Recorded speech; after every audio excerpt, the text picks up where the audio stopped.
जय माता दी। आप सभी को शारदीय नवरात्रि की ढेर सारी शुभकामनाएं। माता रानी आप सभी की इच्छाएं पूर्ण करें, आप सभी को सदा स्वस्थ रखें। आज की इस वीडियो में आप जानने वाले हैं शारदीय नवरात्रि की सबसे सरल और आसान पूजा विधि के बारे में। पहले दिन जब पूजा आप करते हैं तो मन में बहुत सारी दुविधा होती है कि हम पहले कैसे चौकी लगाएं, पहले कलश स्थापना हम कैसे करें, किस प्रकार से नवरात्रि के पहले दिन संकल्प लिया जाता है, किन किन बातों का ध्यान नवरात्रि के पहले दिन रखा जाता है, क्योंकि नवरात्रि की पूजा में पहले दिन का जो पूजा पाठ है वो बहुत विशेष महत्व रखता है। तो आज आप जानेंगे, साथ ही शारदीय नवरात्रि की जो पहले दिन की पूजा है उसका शुभ मुहूर्त कब से कब तक रहेगा, कलश स्थापना कब करनी चाहिए, और इसके अलावा अगर आप अखंड ज्योत जलाना चाहते हैं तो अखंड ज्योत जलाने का जो नियम है वो पहले दिन आपको किस प्रकार से पालन करना होता है, ये सारी बातें आज की इस वीडियो में आपको जानने को मिलेगी।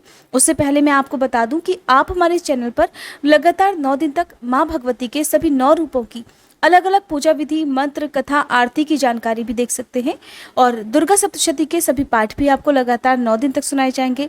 कलश स्थापना कैसे की जाती है, अष्टमी नवमी पूजन कैसे किया जाता है, कन्याओं का पूजन आपको किस प्रकार करना चाहिए, अगर व्रत के दिन पीरियड्स आ जाते हैं तो पीरियड्स में फिर आपको व्रत कैसे रखना चाहिए, और कलश विसर्जन या दुर्गा विसर्जन और नवरात्रि व्रत का पारणा कैसे करना चाहिए, इनकी कंप्लीट वीडियो हमारे चैनल पर पहले से ही अपलोडेड है, आप एक बार जरूर देख लीजिएगा।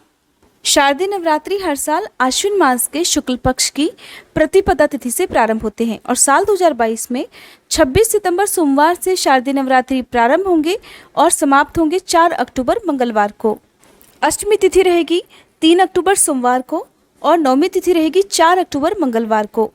प्रतिपदा तिथि रहेगी 26 सितंबर सोमवार को और नवरात्रि का इस दिन पहला दिन रहेगा। मां शैलपुत्री की पूजा की जाएगी, साथ ही कलश की स्थापना भी की जाएगी। तो कलश स्थापना का शुभ मुहूर्त रहेगा सुबह 6:11 से लेकर 7:51 तक। 26 सितंबर को सूर्योदय का समय रहेगा सुबह 6:11, सूर्यास्त का समय रहेगा शाम 6:13। सुबह की पूजा का शुभ मुहूर्त रहेगा सुबह 5:55 से 8:05 तक, और शाम की पूजा का शुभ मुहूर्त रहेगा शाम 6:13 से लेकर 7:25 तक। नवरात्रि के पहले दिन आपको कलश की स्थापना करते समय या पूजा पाठ करते समय राहु काल के समय का भी ध्यान रखना है। राहु काल का समय रहेगा सुबह 8:30 बजे से लेकर 9:30 बजे तक। मान्यताओं के अनुसार राहु काल के समय कोई भी शुभ कार्य करने से बचना चाहिए। नवरात्रि के पूरे 9 दिन तक भक्त माँ भगवती के अलग अलग 9 रूपों की पूजा करते हैं और विधि विधान से पूजा करने के साथ ही व्रत भी रखते हैं। अपने जीवन में सुख समृद्धि बनी रहे, सारी मनोकामनाएं पूर्ण हो, ऐसी कामना भी करते हैं। तो चलिए जानते हैं नवरात्रि के पहले दिन पूजा कैसे की जाती है। तो नवरात्रि का पहला दिन बहुत ही खास होता है। इस दिन आपको पूजा करने में कुछ ज़्यादा समय जरूर लगेगा, इसलिए आप पूजा की तैयारी करने से पहले जो भी घर का काम है वो अच्छे से जल्दी से निपटा लें, ताकि पूजा पाठ करते समय आपको बीच में किसी प्रकार की कोई बाधा ना आए। तो नवरात्रि के पहले दिन घर में कलश की स्थापना की जाती है, जिसके लिए आपको जो भी आवश्यक सामग्री है वो पहले से ही रख लेनी चाहिए। मिट्टी का कलश आपको चाहिए, उसमें डालने के लिए आपको सुपारी, हल्दी की गांठ, सिक्का, दूर्वा आपको रखनी है।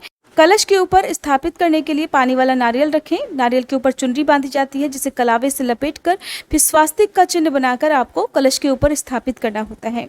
बहुत से लोग ज्वारे भी बोते हैं, जिसे कि आप जो मिट्टी का कलश आपने स्थापित किया है उसके नीचे रखना होता है। उसमें आप थोड़ा रेत मिट्टी डालकर ज्वारे यानी कि जौ बो दें, फिर बीचों बीच में थोड़ा सा जगह बनाकर उसके ऊपर आपको पानी से भरा हुआ कलश रखना चाहिए। कलश की स्थापना करनी हो या फिर अखंड दीपक जलाना हो, सबसे ज़्यादा शुभ रहता है मिट्टी का दीपक और मिट्टी का ही कलश। तो पूरी कोशिश करें कि मिट्टी का दीपक लेकर आएं। माँ दुर्गा की यदि प्रतिमा की स्थापना करनी है तो आप माँ दुर्गा की नई मिट्टी की मूर्ति भी ला सकते हैं, जिसे अंतिम दिन आप विसर्जित कर सकते हैं। अगर आपके पास पहले से ही माँ दुर्गा की कोई तस्वीर है या कोई भी धातु की मूर्ति है तो आप उनकी ही पूजा करके 9 दिन तक उसके बाद वापस से अपने मंदिर में उन्हें रख सकते हैं। कुछ लोग कलश की स्थापना करते समय जौ भी बोते हैं, तो आपकी इच्छा है, आप बोना चाहें तो बो सकते हैं, हालांकि अनिवार्य नहीं है। इसके अलावा कलश के ऊपर जो पानी वाला नारियल रखा जाता है उसे आप अच्छे से चेक कर लें, हिलाकर चेक कर लीजिएगा कि उसमें पानी होना चाहिए। सूखा हुआ नारियल कलश के ऊपर स्थापित नहीं करना चाहिए। एक गलती कई बार लोग कलश की स्थापना करने के बाद करते हैं कि जो आपने पानी वाला नारियल रखा है उसे हटाकर जो जल से भरा हुआ कलश है उसमें थोड़ा थोड़ा जल डेली डाला करते हैं। तो ऐसा आपको नहीं करना चाहिए। आपने जो भी कलश की सामग्री कलश के अंदर डाली है या कलश के ऊपर जो नारियल रखा है उसे हिलाया नहीं जाता है। फिर नवरात्रि के केवल विसर्जन वाले दिन ही उसको हटाना चाहिए। अगर आपने ज्वारे बोए हैं तो आप ज्वारे में यानी कि जौ में थोड़ा थोड़ा पानी का छिड़काव कर सकते हैं, लेकिन वो भी बिना कलश को हटाए ही आपको करना चाहिए। सबसे पहले आपको अपने कुल देवी देवताओं का ध्यान भी करना चाहिए। अपनी सभी आराध्य देवी देवताओं की पूजा भी माँ भगवती की पूजा करने के साथ ही करनी चाहिए।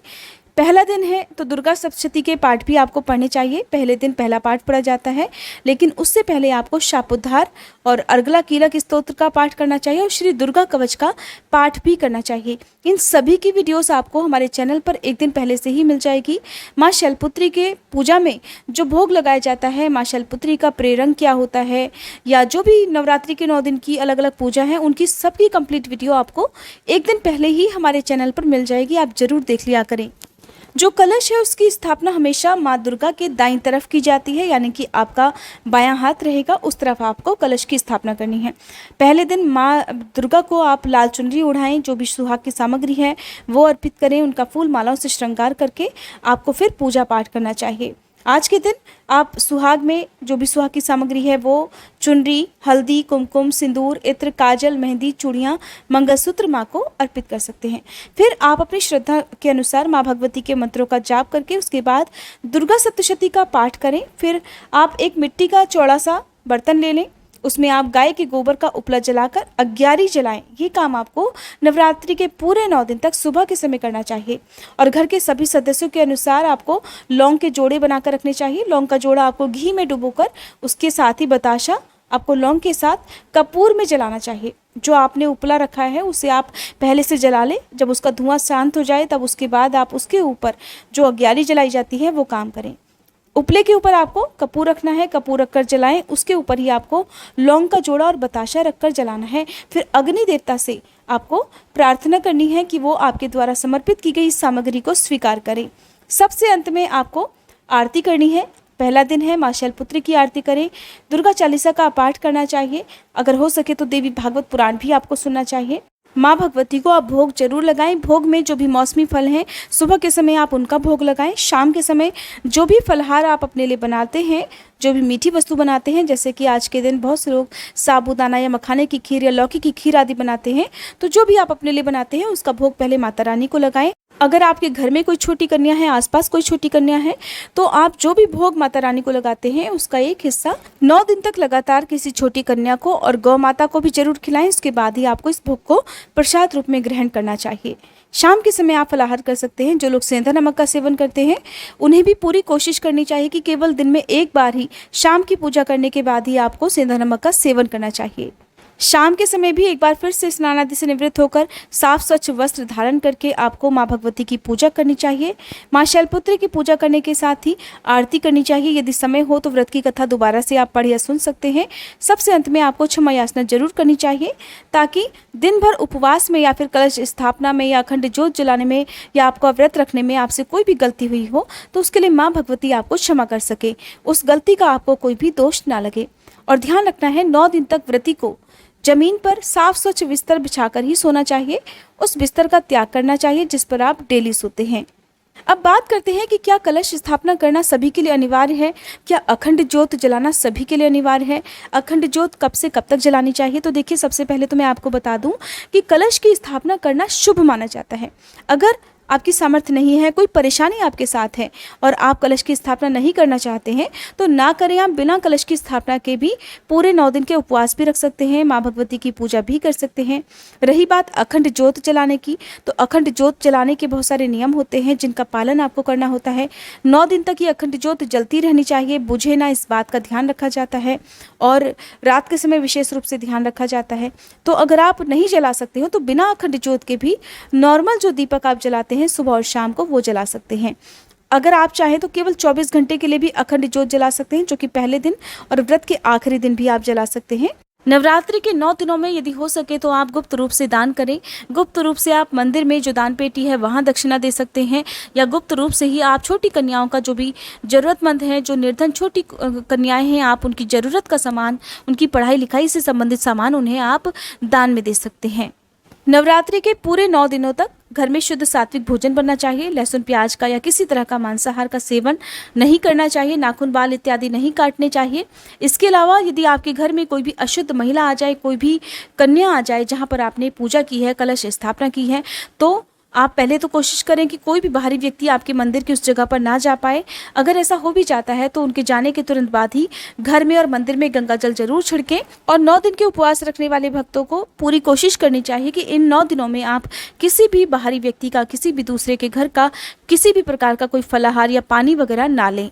ये थी आज की वीडियो। आने वाली वीडियो में मैं आपको खुद से नवरात्रि की पूजा कैसे करनी चाहिए, कलश स्थापना कैसे करनी चाहिए, अखंड ज्योत कैसे जलाई जाती है, इसकी कंप्लीट वीडियो बनाकर दिखाने की कोशिश करूंगी, जिसके लिए आप हमारे चैनल को अभी सब्सक्राइब करके बेल आइकन प्रेस करना मत भूलिएगा, ताकि अपलोड होने वाली सारी वीडियोस आपको समय से मिल सकें।